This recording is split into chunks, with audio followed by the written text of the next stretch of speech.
Not Not at all.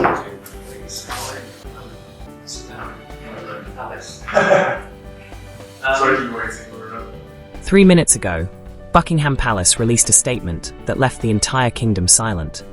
Prince William requires medical attention. Yet the 4 sentences revealed nothing about the terrifying discovery doctors made 2 weeks ago, why Catherine has not been seen in public, or why William's closest staff were abruptly removed. Palace insiders described the atmosphere as unprecedented, hinting at a crisis that is far more sinister than mere illness, something that could threaten William from the inside out. The unraveling began on an early autumn Tuesday. William woke, followed his usual morning routine, and joined Catherine and the children for breakfast. George complained about a history assignment. Charlotte excitedly planned her outfit for an upcoming event, and Louis focused on cereal while lobbying for a pet rabbit. William laughed and joined the conversation, reviewed his schedule, and departed for a veterans event in South London. Observers noted nothing unusual. He arrived on time, greeted staff warmly, listened intently to veteran stories, and even posed for photos, behaving perfectly. Yet when he returned home that afternoon, he had no memory of the morning. Catherine reminded him that they had already eaten lunch, but William's recollection ended with breakfast. Fearful and confused, he checked his calendar and the secretary's notes, confirming he had indeed attended the event. But it felt like someone else's day.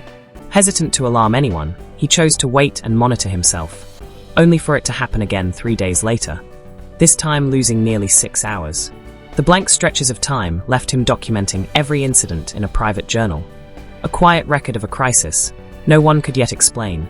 William's episodes of memory loss grew more frequent and unpredictable.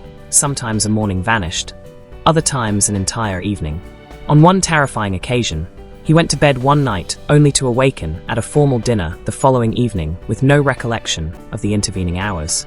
Catherine became his living memory, recounting what he had done and said, but she grew increasingly alarmed. This was not mere exhaustion or stress. 6 weeks after the first incident, they consulted a doctor, carefully describing his symptoms without sounding paranoid. Early onset dementia, transient global amnesia, and dissociative disorders were considered, but tests, blood work, brain scans, and neurological exams revealed nothing abnormal. Even therapy exploring childhood trauma and grief failed to explain the pattern. Meanwhile, the public noticed William's reduced schedule, fueling rumors of serious illness. Catherine, desperate for answers, began her own research, consulting specialists and exploring possibilities beyond conventional medicine.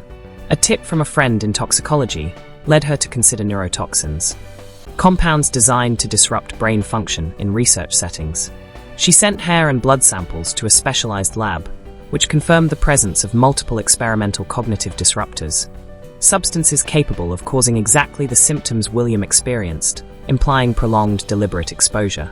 Catherine realized the shocking implications, but did not tell William, choosing instead to involve the head of his security detail as she sought to understand the full scope of the threat and uncover the betrayal behind it.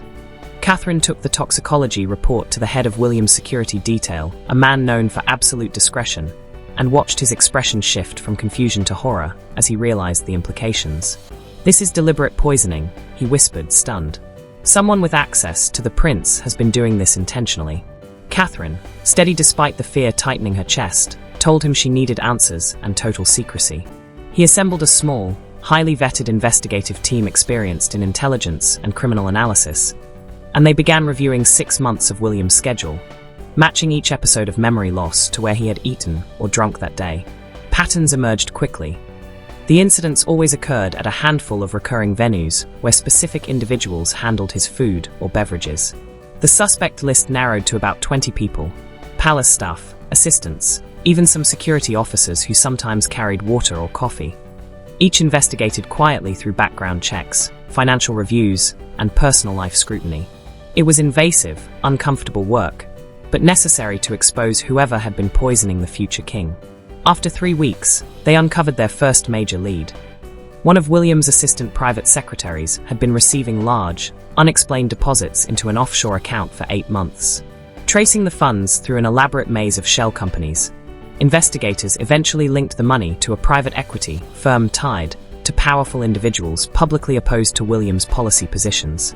The motive suddenly snapped into focus: a political attempt to undermine his credibility, by making him appear unstable. Confronting the secretary required precision. They called him in under the guise of a security briefing, only for him to walk into a room with investigators, a lawyer, and evidence projected onto a screen. He turned pale, offering flimsy denials until confronted with the toxicology findings and proof that the compounds in William's system matched those he could access through a pharmaceutical researcher. His resistance collapsed. He confessed to being recruited by intermediaries acting on behalf of influential figures concerned about William's future role as king, admitting he had been paid substantial sums to make William seem erratic and unreliable. He described how he added small doses of the cognitive-disrupting compounds to William's coffee, water, and meals during meetings, insisting he never realized the full consequences, but intent no longer mattered. He had repeatedly poisoned the heir to the throne. With his confession, investigators began expanding the probe, using the names, contacts, and communication channels he revealed to uncover everyone involved in the conspiracy. Some of the information uncovered by investigators led to immediate arrests, while other threads would take months to unravel. But one thing became clear. This had been a coordinated operation involving multiple people, extensive resources, and meticulous planning. The goal was not to kill William outright, but to destroy him, quietly, his credibility, his stability, his ability to lead by dismantling his mind from within. And the terrifying truth was that the plan had nearly succeeded. Once the initial conspirators were detained and the immediate danger contained, William was finally told everything. Catherine sat beside him as the security chief explained how he had been systematically poisoned by someone he saw and trusted every day. William listened without speaking, his face unreadable, until the briefing ended and he asked only one question. During the hours he could not remember, had he been manipulated or influenced into making decisions he wouldn't normally make? The answer was both complicated and disturbing. Investigators had reconstructed his missing time through footage and testimony, discovering that William had appeared completely normal conducting meetings, holding conversations, making decisions, despite being unable to form lasting memories of any of it. This meant he could have been coerced, exploited, or persuaded without ever remembering it. The extent of what might have been done in his name was still unknown. Catherine watched as the fear and confusion that had consumed him for months hardened into controlled fury. Someone had violated him in the most intimate way imaginable, eroding his sense of reality for political gain. After leaving the briefing, William retreated to the garden, fists clenched, staring into the distance. When Catherine found him, he told her he needed to recover whatever had been taken from him if people had used him or made decisions under his authority while he was compromised. He needed to know the damage. But the medical team warned that the toxins had prevented his brain from forming stable memories during the poisoned episodes, meaning many moments were simply never recorded and might never return. William refused to accept this. He sought neurologists specializing in memory disorders, tried experimental therapies, attempted hypnosis, and worked with specialists who guided him through detailed reconstructions of his routines in hopes of triggering lost fragments. All the while, the investigation into the conspiracy continued to widen, revealing just how deep the betrayal went. The investigation continued to expand in deeply disturbing directions. The intermediaries who had recruited William's assistant secretary were part of a loose, but influential network of wealthy, educated individuals who feared that the monarchy would become too progressive under William's future reign. Some had ties to media outlets, others to political parties or corporate interests, but all shared the conviction that William's public positions on climate change, social justice, and institutional reform threatened the crown. Security services discovered that William had been under observation for months before the poisoning even began. His routines, habits, and closest contacts meticulously analyzed to identify vulnerabilities. The conspiracy had been anything but impulsive. It was a carefully orchestrated operation requiring expertise and substantial resources. The palace was shaken to its core. If one plot had penetrated William's inner circle undetected for so long, what other threats might exist? In response, the royal security apparatus was overhauled, protocols were tightened, and screening processes intensified. Catherine became fiercely protective, supervising everything William consumed, scrutinizing every visitor, and accompanying him to all medical and therapy appointments. While her vigilance was understandable, it created isolation, leaving friends and extended family struggling to reach them. William understood her motives, but knew this level of hypervigilance could not last. At some point, they would have to reclaim a semblance of normal life. Meanwhile, the palace faced a delicate dilemma. The poisoning of a future king was an unprecedented scandal and a glaring security failure. Public disclosure risked outrage, speculation, and political fallout, yet withholding details left the monarchy vulnerable and questions unanswered. Acknowledging the full truth publicly would have meant admitting that William had been compromised, that there had been periods when he was not in full control of his faculties, and that decisions made during those times might now be suspect an admission that could have severely damaged his authority and the stability of the monarchy. After extensive consultations with legal advisors, security officials, and communications experts, a compromise was reached.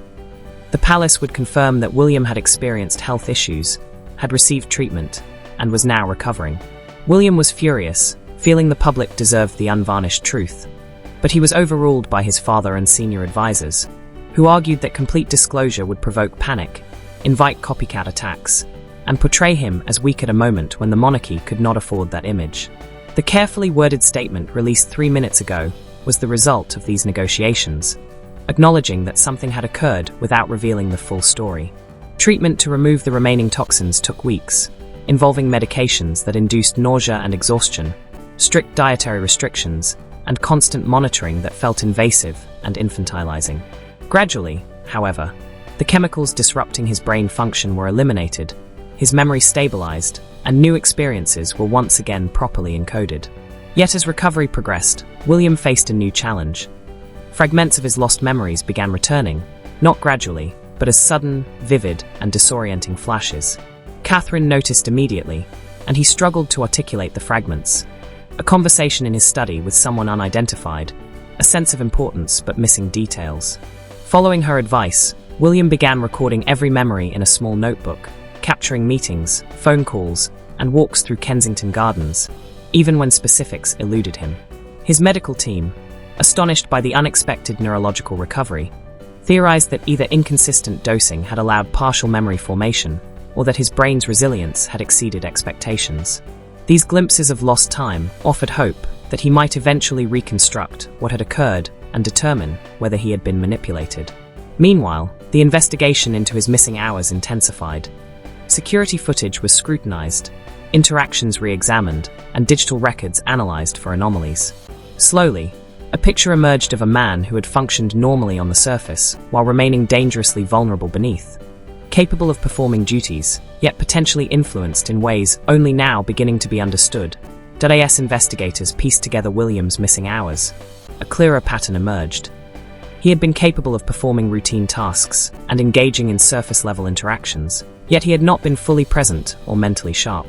One particular day soon became the focal point of the reconstruction, a private meeting attended by several individuals, now confirmed to be linked to the conspiracy. Arranged by his poisoned assistant secretary and disguised as a routine charitable briefing, the meeting was later revealed through calendar analysis and subsequent events to have been crucial to the conspirators' objectives. Yet William's memory of that day remained completely blank, an impenetrable void no amount of therapy or neurological prompting could breach. The gap tormented him. He had enough fragments to sense the significance of what had happened during his blank periods, but not enough to understand what decisions might have been influenced or what damage had been done. Catherine watched the frustration gnaw at him. How he would drift off mid-conversation when another fleeting fragment surfaced, or clench his jaw in anger when a memory dissolved before he could grasp it.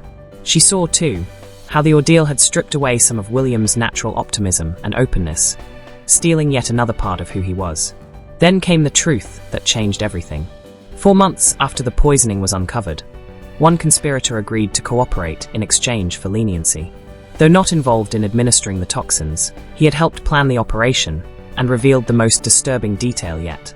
The conspirators had not only wanted to destabilize William's reputation, they had sought to manipulate the future king into agreeing to long-term strategic commitments he would be bound to once on the throne.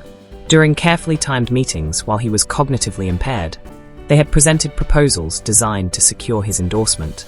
Their plan was to later use these coerced commitments either to constrain his future decisions or to expose them publicly, damaging him further.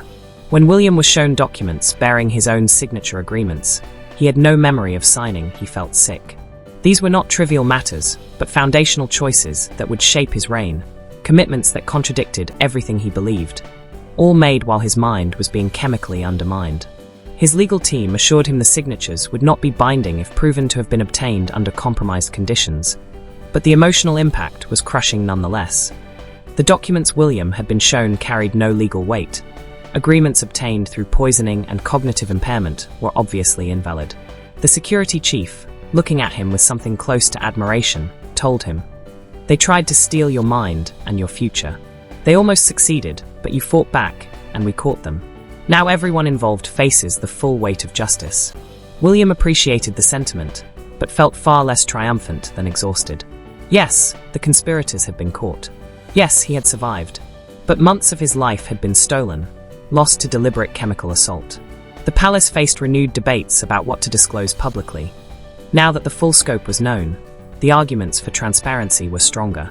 This was no longer just a medical or security matter. It had been a coordinated attempt to control the future of the monarchy by destroying and manipulating the heir's mind. Keeping it entirely secret felt not only wrong but dangerous. After extensive consultations with King Charles, legal advisors, and security experts, a compromise was reached. The public would be told William had been poisoned, that his memory and cognitive functions had been affected, that the perpetrators were facing criminal charges, and that he had fully recovered. The manipulated agreements and full details of the conspiracy would remain classified, but the fundamental truth would finally be shared. When the expanded statement was released 6 months after the initial symptoms, the reaction was immediate and intense. News organizations ran continuous coverage. Security experts discussed the implications. Public shock and sympathy surged.